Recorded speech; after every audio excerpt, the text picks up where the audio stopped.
Ladies and gentlemen, welcome to the Blue Oval Podcast. My name is Garrett Zatlin, and if you are hearing me, yes, Ben is out today. I am sorry. I know that you come to the podcast mainly for him, and I don't blame you. Ben has some family things to address. All is good, but that'll be for him to tell you when he gets back. But for me, I'm going solo today. Look, I tried to get people on. I was asking around. I was like, you know what? Nah, I'm gonna be selfish. I'm gonna just focus on whatever my schedule is, and I'm just gonna sit down and I'm gonna solo today's podcast. And I think it's great because now I get to give out all my DMR hot takes without Ben telling me I'm wrong. Um, but in reality, that's what I'll do today. What we're gonna do today, gonna go over all the major DMR results. Maybe if we have time, we'll go over a few individual results, but it's mainly DMR weekend. I think most of you know that. Before we get to all of that, ratings and reviews, nothing on Spotify. Surprise, guys. Let's get that going. And then on Apple Podcasts, we got a new one. We actually got a new review. First podcast I listened to when the new running podcasts come out. Keep up the great work. Thanks for making my run/walks easier. Really appreciate that. Thank you. You know that it's a big deal for us when we get part of like the morning commute. The walks. Like, really appreciate you letting us into your daily rituals there. So, all right, let's chat. Let's chat about DMR weekend. And I think the best place to start is Boston U. Now, Boston U, the results and the splits that they give us, they give you lap by lap splits, but it's very tricky to actually get full splits. So I'll work with what I can. Cut me some slack here, right? Let's talk about the women. Washington women, 1043. Providence, 1044. BYU in third, 1044. Stanford in fourth, 1047. Penn State in fifth, 1049. Boston College, 1050. Virginia Tech, 1052. And North Carolina, 1102. Duke was a DNS, did not start. I'm not that surprised that the record went down. I'm just not. It was 1046 previously held by Washington to begin with. And now you're going to tell me, oh, they just ran 1043 with a squad that I thought was better? Yeah, that absolutely was the case. Like, I'm not surprised. Am I surprised by the actual final time? Yes, a little bit. 1043 is cooking. I thought, okay, it's probably more likely than not that the record falls. I don't know if whoever did our predictions for that meet, I want to say it was Mara. I don't know if she actually predicted that, but I thought it was going to be broken. I did not think it was going to be broken by this much. But in reality, I think really, if you kind of look at it, it makes sense. Chloe Forrester leading off, she ran 428 mile PR the other week. And I think we were like, that's awesome. That's great. But let's try to get some validation. Well, she looked great on that 1200 leg. I mean, she was fantastic to say the least. So really impressed by that. Actually really makes me feel a little bit more comfortable about what she could do on the national stage, which is not that far out, by the way. Marlena Prey, consistently hitting 203s, 204s. She's a sneaky, quiet, reliable woman in that 800 meters section. You really got to give her props. And then Carly Thomas is Carly Thomas. She got the baton in a little bit of a lead, let the field come back to her, and then she gapped them. And that's not an easy thing to do when Kimberly May is right on your shoulder, right behind you there. So impressive stuff from Washington. Can't say I'm surprised. And I do wonder, is this the lineup we even see at the national meet? I don't think it is. Forrester's on here. Thomas is on here. Those women are probably running the mile. And is Mauricia Powell going to have them double back? She could. Very possible. But when you have fresh Sophie O'Sullivan there, who's not yet qualified in anything, when you have her there, and Marlena Pry, who could qualify, but she's not, they have options. Wilma Nielsen, although she would probably run the 800, I assume that she's in a decent enough position to qualify individually there. Let's double check here. Yeah, well, she's 14th. So right on the line, especially after conference weekend. We'll see what happens there. But yeah, I'm not really sure if that's the lineup we're going to see. So if it is, awesome. But I think we'll definitely have people doubling back. But kudos to Washington. They had high expectations and they delivered on them. All right. I'm going to scroll down. Here we go. Providence. 1044 with, I think, Flockhart not even having that great of a leadoff leg is really strong. That's really impressive. O'Neal on that 800 leg is so good. It's so clutch.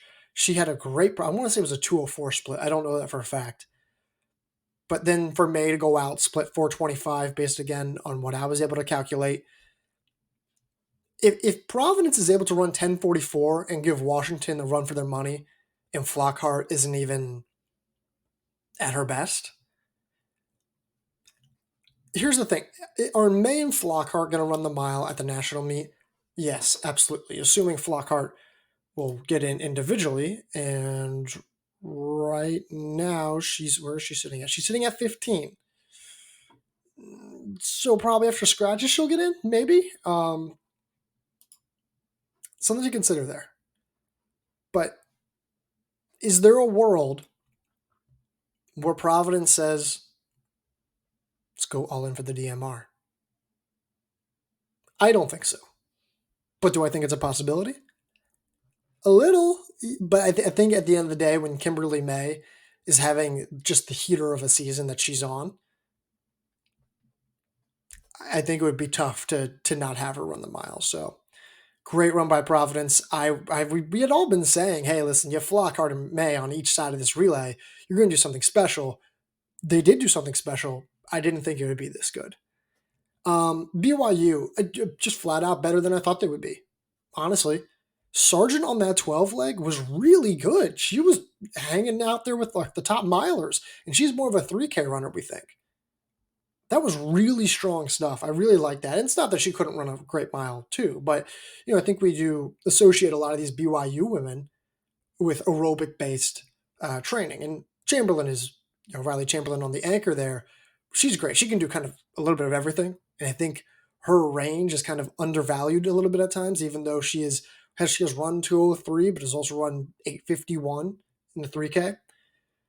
But with Sargent running as well as she did, I think that was the biggest key for us to say, can you run under the old record or can you be competitive with Washington and Providence? I didn't know if they had that 12 leg. And Sargent came through and was arguably, from a value standpoint, maybe just as good. I mean, Chamberlain was exceptionally good, but so nice run from BYU. Those three were the clear top tier groups, separating from the rest of the field. Stanford 1047. I don't have anything to say there. I mean, Jenks led off, and I think that's the right move. I mean, you could maybe make the argument that she goes on the 800 leg, and then you put Willis on the 12, and I don't know. I don't really know if that's the best lineup conducive to success. So I think Willis on the 8 was great. She made up a ton of ground. And then Whitaker on the anchor, she's great. She's not a top tier miler yet, but we'll see. Oh, and by the way, Stanford was also under the. No, I take that back. No, they were not. Washington had run 1046. I take that back. So Stanford, number 4 all time, but in terms of the actual times that have been run, they're number 5 because Washington has run faster than 1047 twice. I don't know if that made any sense to you.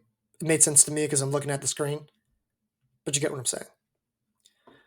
Penn State, better than I thought they'd be. They were great. The order is not correct on the live results.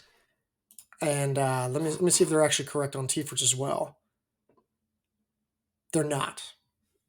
Kitching was the leadoff leg. And someone told me that, and I went back and double-checked. I was like, yeah, she is. So the results from the ordered perspective there are not correct. Kitching ran 316 on the leadoff leg. and the rest of the lineup just had to not screw up. And that's basically it. And they didn't. They were just solid throughout. I mean, Kane, um, uh, is it Kylie Kane? Is that how you say it? Yeah, Kylie Kane. I think she split what 4:33 on the anchor leg, and she's a 4:32 miler. It's great. Kitching just had to put them in a good enough position to be up there. They run 10:49. It's an all-time mark. Awesome stuff. Kitching's probably not going to run in this relay. She'll probably run the 800 prelims at the national meet. Who knows what happens if she doesn't advance? Maybe she doubles back. But the nice thing about Penn State is that they've got a lot of sneaky good middle distance runners. Like Victoria Vanriel is a proven 800-meter talent.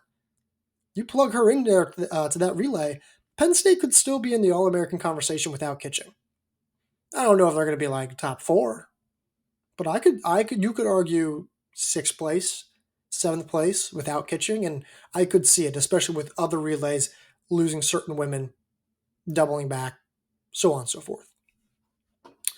Boston College, 1050. Not a surprise. Molly Hudson and Natalie Millerova, when you have them on either end of this relay, they're going to run well. They ran a little bit faster than I thought they would. 1050 is really, really good. But I've been saying this. And I think Ben has been saying this too. I mean, I think we said it twice that, like, hey, Boston College has a good DMR. Pete Watson is known for putting together great DMRs. And now he's got another one. So I don't really know what to say here. I'm not surprised.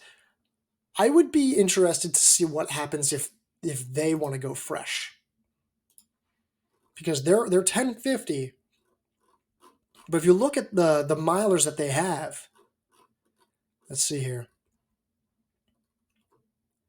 Yeah, Molly Hudson at 430.92 is tied for the NCAA number 17 spot with Juliet Whitaker. That's insane. I mean that's just absurd stuff.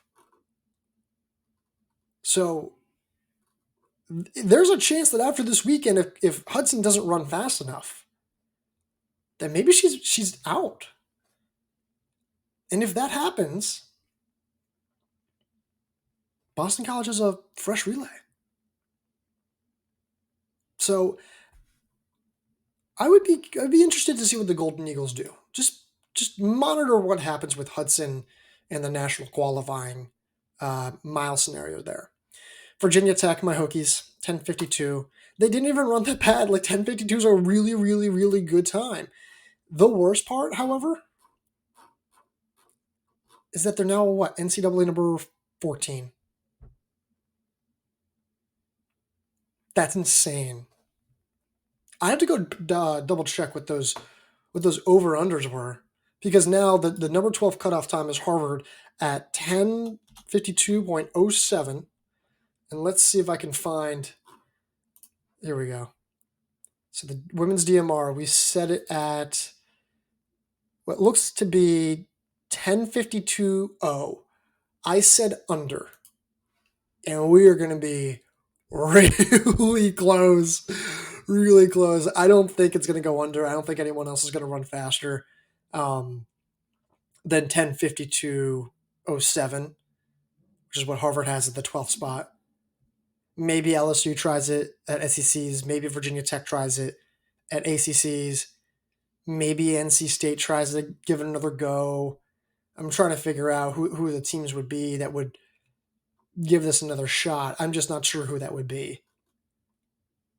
So, okay. That's all I got on Boston U women. Let's talk about the Boston U men. Virginia Tech Hokies. My Hokies, let's go, man.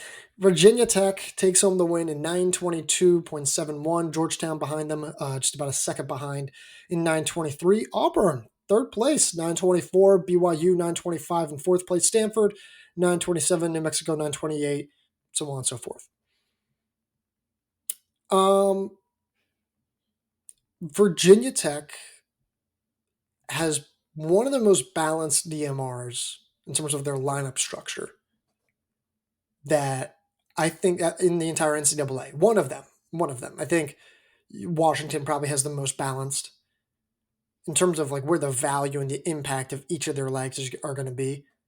Usually it's like teams load up and, like either side of their relay or both ends, whatever it may be. But Virginia Tech across the board is just flat out really solid. Nick Plant on that 1200 meter leg, the sophomore, looked awesome. 1250 split. I thought it was closer to 1249. He was great. I'm gonna talk about Judson Lincoln in a moment here, but Christian Jackson running 147. He had run 147 earlier in the season on his home track against competition that frankly didn't give him any competition. It was largely a solo effort. And I was like, okay, can you do it again? And he split 147 by my calculations. And then Ethan Coleman. He splits 4 flat, which you'd think, okay, I think we might need a little bit more there. But I'll touch on him about why I really liked his anchor leg. And yes, I'm biased. I know. I went to Virginia Tech. I know. So here's my take with Georgetown. Georgetown should have won this race. However, saying that they should have won this race is not synonymous with deserving to win this race. Virginia Tech was deserving to win this race, and they did. So what happened here is Virginia Tech gets a lead, and they give the baton to Ethan Coleman, their anchor leg, who's run 359 this year. And he has a nice gap. He does. And the field is chasing him. And the guy who gets him is BYU's Aiden Troutner, who had run 354 mile converted.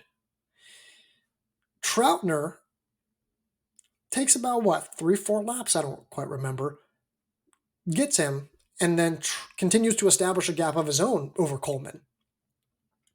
And throughout that entire time, you're like, Troutner looks strong. I don't see Coleman going back to get him. I don't see in a scenario where BYU loses this. And then the last 2 laps happen, and you can see Troutner's beginning to hurt. And on the last lap, you're like, oh, he's really fading hard here. I mean, he just hit the wall. And that's what happens when you have that gap that you have to make up. But if you make it up too quickly, it will come back to hurt you. And unfortunately, that was just the case for him. I appreciate the guts that Troutner had. But what I appreciated more, and again, yes, I'm biased, I went to Virginia Tech, but what I appreciate more is that Coleman was relentless. He continued to try to fight to close the gap, even though it really wasn't. There was really no sign up until that last lap or two that he was going to be able to catch Troutner. But he continued to fight. I thought that was really impressive, and I was thought that deserved some kudos. So he splits 4 flat. But the reason why Virginia Tech ran 9:22.71, and the reason why that they currently sit at NCAA number 9 in the DMR national standings is not because of Nicholas Plant. Well, maybe. It's not because of Christian Jackson. It's not because of Ethan Coleman. There are relays that will have better or just as good 1200 meter legs, or just as good 800 meter legs, or even better anchor legs. But Judson Lincoln the fourth, he split, from my calculations, a 44.7. That's incredible. I mean, that is really, the 400 meter leg is not really supposed to have that much of an impact. It's just not. I mean, that's really impressive stuff. Yeah, he split 44, looks like 7.7. Close to that. That put it almost like an entire 2 seconds on Georgetown. 2 seconds in the shortest leg. The distance medley relay MVP for Virginia Tech, it's Judson Lincoln. And he was a stud 400 meter runner. Like, we don't cover 400. We don't cover anything lower than the 800 meters. But like, this dude was that guy. He was awesome last year. He's been just as good, maybe even better this year. I mean, he's been really, really good. And 44.7 will that usually is what really kind of puts you over the edge. And if he had only split like 46, if Virginia Tech only had a 46-second guy, well then you add on another 2 seconds. Virginia Tech runs 924.71, and they're out of the national qualifying conversation comfortably, actually, by like a handful of teams. So shout out to Lincoln there. I think Georgetown can probably be a really good team on the national stage, because really Matsatsa is the one who I feel confident will definitely run the 800. But when I kind of look at everyone else here, when I look at Abel Tefra, seated at 15, which is tied with Ethan Strand for the 16th spot, he'll probably get in. Maybe he'll probably get in. But let's not forget, they have Camden Gilmore, Parker Stokes, guys who ran, 219 for 1,000 meters. They've got Tim McGarney, who's run 147. Georgetown has guys where they don't necessarily need Tefra or Matsatsa to have success on the national stage in the DMR. And as for Virginia Tech, I don't see anyone right now in a qualifying position for 800 mile for them. So they could be fully fresh as well. Those are the two main relays, except I do want to shout out to Auburn. Solid across the board. Just really good. Like, I mean, they got the job done through the first 3 legs.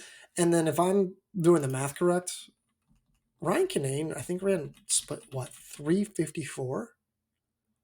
Like, he's been good. He's been really good. He's been like an underrated cross-country talent. 354 is like cooking. That's special. So, unfortunately, they're not going to get in. I mean, I think they're barely going to miss it. Let me see. Yeah, they're the 13th team. They only take top 12. Iowa State has them by 0.21. Man. But that's Boston U.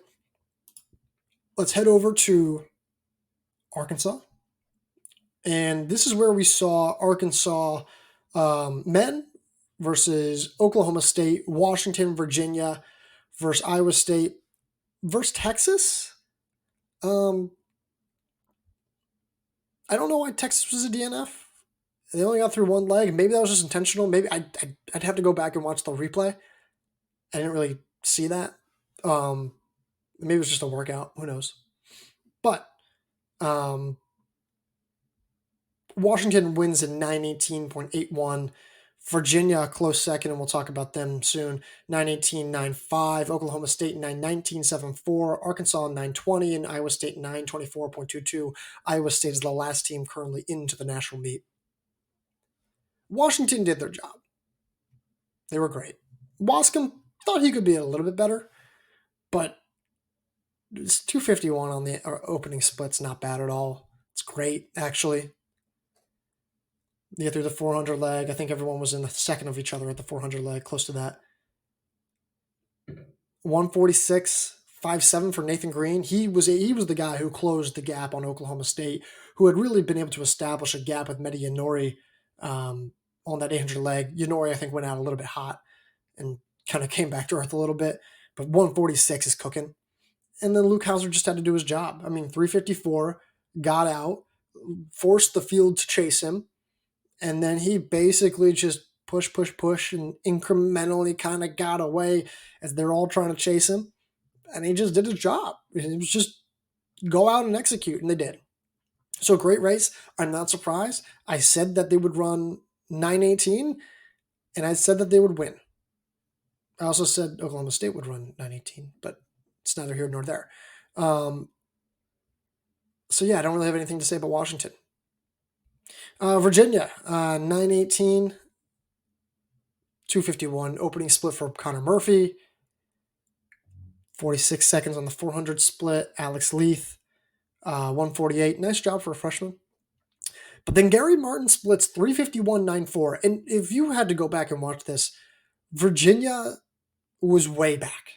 Like way back. And you didn't think that they were going to be in contention. You just didn't.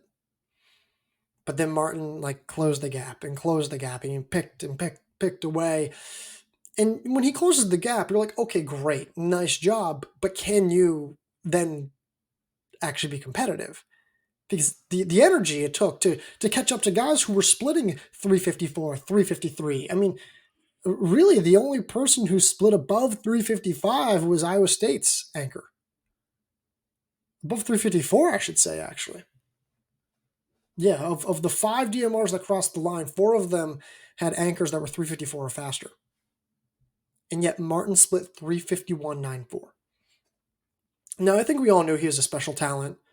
He had put together a lot of great dynamic performances. He has a great resume. Certainly seemed to be at a higher level this year compared to last year. Only a sophomore.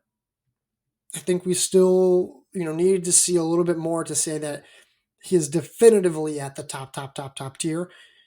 And I don't think he's quite there yet to say the top tier, but 351.94 does feel a little bit like a coming out party of he has truly arrived on the NCAA scene. It kind of feels that way. And I'm now feeling increasingly more comfortable in the idea of picking him as a mile All-American, although I will say he's right on the line. I'm not entirely confident that he'll 100% get in. Because where is he at right now? He's 17. So if he doesn't run faster this weekend, and 1 or 2 guys do, see what happens. Because Nico probably won't run it. Haptum Samuel probably won't run it. Theo Quacks probably won't run it. And that's probably it. As of right now. I think everyone else runs it. So, really, you can see the tough conundrum where I think Gary Martin's probably one of the 8 best milers in the country, and yet I'm not confident that he'll even get into the national meet, which goes to show you about the wild day and age that we're in. Oklahoma State didn't have Fouad Massaudi. Fouad Massaudi has not raced this season, or at the very least he's recorded, I think, 2 DNFs. Let's double check that, shall we? And he was not on this relay. Let's see here. Yes, 2 DNFs. Might have been pacing jobs, by the way. Might have been. I don't know. But without Fouad, I thought, I don't know if I see this team quite running 918 or 919. But they did. Brian Massau on the 12 leg running 250 is really good. That speed I didn't realize he had. When you run 737, 738, is it?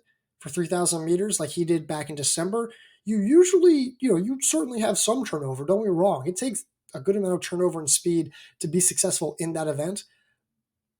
But to then have 250 speed, that's pretty impressive. And he had run 355 in the mile twice this season. It was 355 and 356, but I think it was 355 twice. And,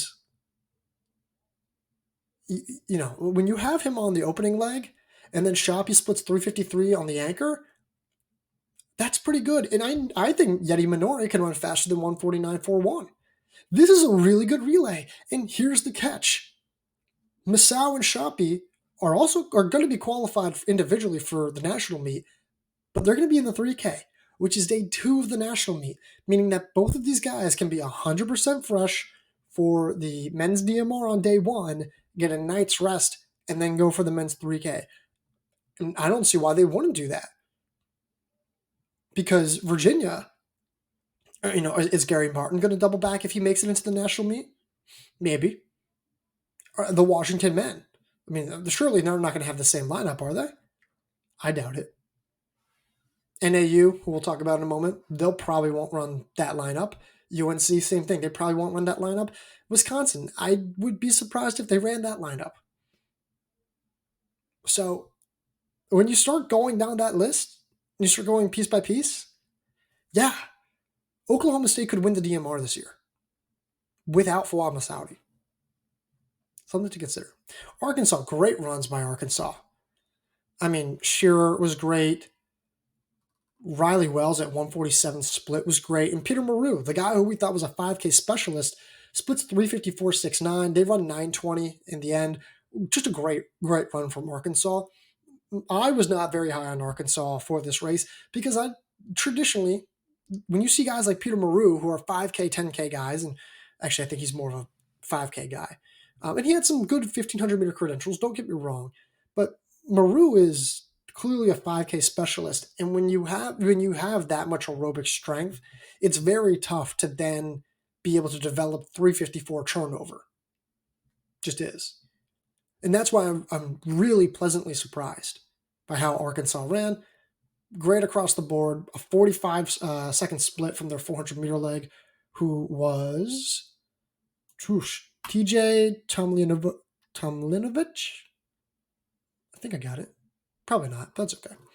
Iowa State 924.22. They're the last team in right now at 924.22. I don't know if they're going to get in.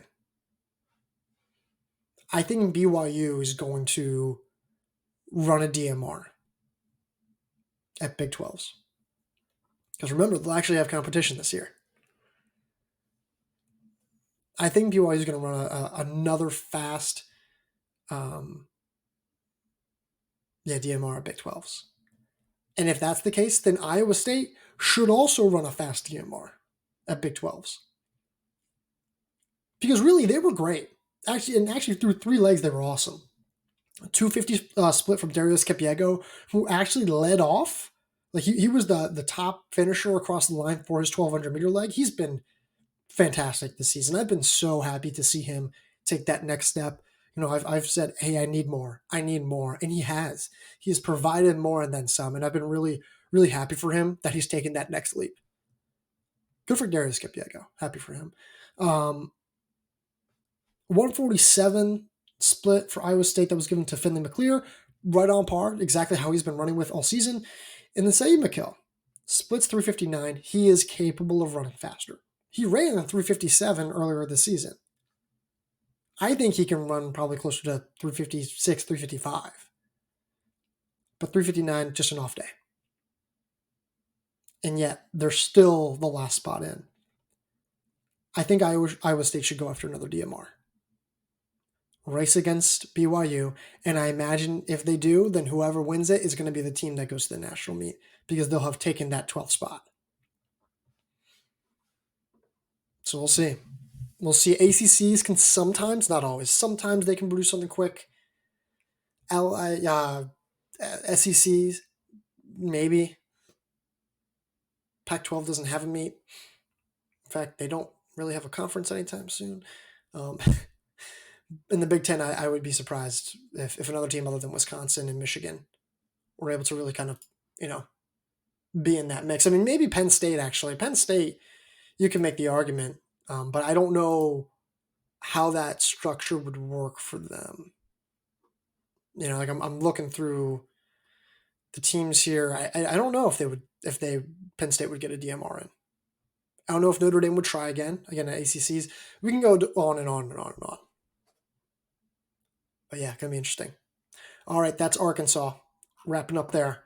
And now we're going to go to Alex Wilson. Let's start with the women. Let's get the women out of the way because this is really, there's not a whole lot to talk about. And also the splits here, I don't have splits for the first 3 legs. They only give you the anchor leg.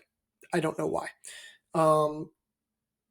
Notre Dame women, 10:44, third fastest all time on all conditions. They ran on a 300-plus meter track. But 10:44, unbelievable time. And more unbelievable was Olivia Markovic splitting 4:22. 4:22. So I don't even know where to begin here. 4:22 is incredible. I think we knew that as long as Markovic was going to have the baton close enough to the leaders, that she was going to put this team in contention for the national title race. I didn't think that they'd be able to that her teammates would be able to give her this much of a cushion to the other teams in the field, and yet she would still be able to catch up to all of them on paper. Notre Dame was behind LSU and with Michigan as at the final exchange. And yet Markovic made up the 2 seconds and took home the win comfortably by like 11 seconds over LSU. Here's the thing. Notre Dame can win the DMR national title. They absolutely can. The issue, however, is that those first 3 legs, and admittedly, I didn't see the race. I wasn't able to watch it. I couldn't find it for the women's race. I was able to see the men's race. Couldn't find the women's race. So I don't know how those first 3 women ran, what that structure was, like what the exact splits were.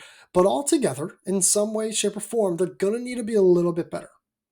They're going to need to get that baton to Markovic around 6:19, 6:20-ish through 3 legs. They got it to her around 6:22. Because when you're on the national stage, the fields that you're going to be facing, the women that you're going to be facing, are going to be more challenging than the competition that you got from this past weekend, which was LSU, Clemson, Michigan, Georgia, TCU, Kansas, Notre Dame B team. So that is something to consider. But the fact that they still were able to keep up with an LSU squad that's known for their middle distance legs, and they were 2 seconds behind, and then have Markovic drop the hammer. Remember, this team's probably going to be fresh for the DMR on the national stage. I don't know if Washington will. I don't know if BYU will. I doubt Providence will. Stanford, unlikely. Although they did prove that they can double back last year, right? And you go down the list, Notre Dame is probably up there. They're going to be the only, I think they're only going to be the only fresh relay on the national stage. So Markovic is amazing. I feel like I'll probably take her for the 3K national title right now. I think it's fair to say that she's the clear-cut favorite. There are no arguments to be had. And we'll see. Okay, let's move on to the men's side. I gotta say, I did say Northern Arizona would win this race and that it'd be 1 in 9:17. Just throwing that out there. I also said North Carolina would be their biggest challenger. And they were. I also said that North Carolina would run 9:19. They ran 9:17 as well. So here's how this happened. Northern Arizona men run 9:17 at Alex Wilson Invite. North Carolina men run 9:17 as well. Northern Arizona gets the win. UNC gets second. Michigan third in 9:19. Wisconsin fourth in 9:21. Indiana in fifth running 9:23. Cornell in sixth running 9:24. Notre Dame 9:26. Tennessee 9:28. Ole Miss 9:29. And Clemson, something must have happened. They ran 9:55. Northern Arizona ran Salmon, Givens, Quacks, and Young. I don't know about Givens, but those 3 guys are not going to be on that relay. Salmon's going to run the mile, and Quacks and Young are going to run the 5K. There's no, I would be stunned if they decided to go for the DMR.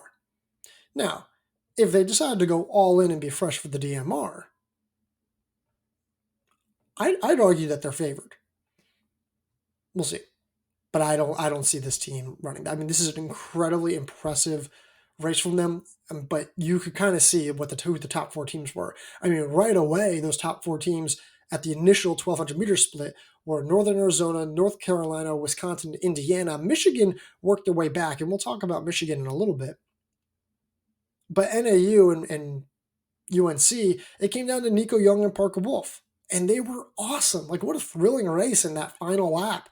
Young kind of gets, the edge. He's able to come off the curve pretty well, and he's able to pull away. But you got to give it credit to both of these guys. I mean, 352 splits, that's legit. That's really impressive. I don't think it matters because Wolf's not going to run this, and Ethan Strand's not going to run this. So, Michigan, 9:19. I said that they're better than you realize. And I said that they're always sneaky good at the DMR, and yet I never was able to pull the trigger on putting them at sub 920. You know what I mean? I forget where I had them at. And it's hard because, you look at Nick Foster, he's great. He's a 354 anchor, and he split 353 here. But, I like Miles Brown, but I haven't seen a lot from Miles Brown. But the rest of that lineup in the middle portion there, they made up a lot of ground. They put Foster in a great position, allowed him to be competitive. Great job by Michigan. Great job. I mean, as long as you can put Foster in a good position, Michigan's going to be a great DMR. I would actually be wondering if they're going to have Foster not run the mile. I think he'll run the mile, but something to consider. Wisconsin 921. I initially the entries didn't show any of their top guys were going to be in this field. So something to consider there when you look back at my predictions. So if you wonder why I dropped them so far back, that's why. But they ran 921. Putting Spencer on the leadoff leg is an interesting decision. I mean, it was good. I mean, it worked out. I don't know. I mean, Jackson Sharp is a 5K guy, 3K, 5K guy. He's awesome. And he split 356. I can't help but wonder what it would have been like if you could have put Sharp on the leadoff, let the middle legs do their thing. I mean, Abdul Hassan was the best 800-meter leg in that field. And if he's able to then close a gap until you get to the anchor legs, then you have a bit of a more even playing field until it's, Salmon, not Salmon, Nico Young, Parker Wolf, and then Adam Spencer. Right? Like, in theory, that would make more sense. Do I see what they were trying to do? Yes. And I probably would have entertained the same lineup order as well. This lineup is also not going to be on the national stage. I mean, Spencer's going to be running the mile. Abdul Hassan's going to be running the 800. I think Sharp is going to be in a position to qualify for the 5K. Yeah, he's 13th. He'll probably get in. So I don't think we're going to see this relay. Indiana. 923.41. I've learned not to doubt Indiana. In the last 2 years, they've absolutely burned me. And Camden Marshall and Austin Haskett on either end of this relay, yeah, that was probably going to produce a great relay time. And it did. So, not surprised, actually. It's about where I thought. They're at the 10th spot. They'll probably be safe. Great run by Indiana. And they're a team that will probably be fresh entirely. The Cornell men is the last team I want to talk about. They're 14th on the national leaderboard. They will probably not qualify with the current time that they have, but I don't even know if they're going to be able to qualify, period, at any other meet this year. The time frame is closing. But 924 is really good. Now, I had them running 929, which is not at all where they ran. But I did say, and I know this is kind of like, doesn't really matter if you don't really predict the time. But I did say that they weren't going to go down quietly, that they're underdogs, and that they're better than a lot of people would probably think. Reese Hammond is really good. He's great on that anchor spot. Pierre Antiochbe, I don't know how to say that, sorry. But he's run 4 flat this year. He's a freshman. He was great, like a sneaky good recruit. I did not think he'd be this good this early. And then you have Damian Hackett. He's a 359 miler. It's had a nice season, actually. On the 800 leg, I don't know what he split, but kudos to Cornell. They won't get any attention, and neither will Auburn. But those two teams should not have run as fast as they did, but they did. So, kudos to them.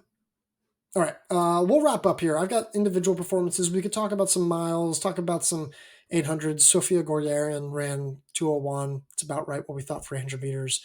Steven Jackson ran 355 for the mile. It's about right. I wanted to quickly talk about the 5Ks, though. JDL Last Chance Invitational, it's usually, or at least this is around the time when JDL had their flat track facility in North Carolina, where they usually put together a DMR meet. Well, the DMRs have shifted elsewhere, but they just had 3 women run under 15:30 via conversions for 5,000 meters. Those women were Sam Bush, Phoebe Anderson, and Grace Hartman. They ran 15:32, 15:33, and 15:37 respectively. That then puts Bush at 1525, Anderson at 1526, Hartman at 1529. Bush and Anderson sit at 6 and 7 on the national leaderboard. Hartman sits at number 9. I didn't think Bush would be this good, aerobically speaking, at this point in the season. I thought if she was going to qualify for an event on the national stage, it was going to be in the mile. I didn't think it was going to be in the 5K. I didn't think it was going to be in the 3K. But it's great. I mean, this is awesome. I mean, like, we know, like, you know, she is capable of running something along those lines, but, you know, had coming back from that injury in the fall, it was kind of up and down, and you could tell she was slowly trying to get her legs back under her. No problem at all. 15-25 conversion. And a really good win over Phoebe Anderson, who has been great and had an awesome cross-country season, but we had been waiting for a lot of this winter to be like, come on, we know you can give us more. We know you can give us more, and this is the result where you go, yeah, this is what we wanted. She's great. She's just a flat-out great runner, and I don't know how else to say it. Like, usually this is the part where I throw in some fancy analysis. No, she's just great. She's a great runner. So, and then Grace Hartman. She's a sophomore. 15:29 5K conversion, 15:37 on a flat track. She showed that she had star potential as a freshman. I did not think that she was going to be this good this fast. 15:29 is cooking. It's really, really good. And now you have to wonder, okay, so Hartman comes back, and then Leah Stevens, they add in Fiona Smith, right? Like, now you can start, you know, putting together a few other women that maybe you really like. Like, NC State's not going to be anywhere as close to how good they've been over the last few years come fall of 2024. But there is still some really, really good firepower here that I would be very careful about trying to have to race against. The depth will have to be addressed, but in terms of the firepower, it's not going to be that much further off. So, that's it. That's all I've got. Thank you all for being patient. I know I had a few brain farts in there, but we're making it work. Ben I don't know if he'll be back next week. That's the hope, but I promise you it's all for good reason. And that's all I kind of got on my end. Go check out the site. We're going to have D2, D3 rankings. I'm going to have hopefully like a feature piece or a recruiting feature piece on the site by the time that this is released, this podcast episode. Conference predictions. I'll try to get a preview or two in, but really just want to try to get as many predictions as possible. People really seem to like the predictions. And once that's processed, once we get through this upcoming weekend of conference action, we have the national meet to prepare for. Entries and scratches too, but we have to get ready for that. So really excited for all that. That's my favorite content to write. It gives me some flexibility about what I can and cannot write. So I'm really excited about that. Go leave a rating or review on the podcast, Spotify, Apple. It'd be appreciated. YouTube, go check us out on YouTube, subscribe there. And that's all I got. Until then, I'll talk to you guys later.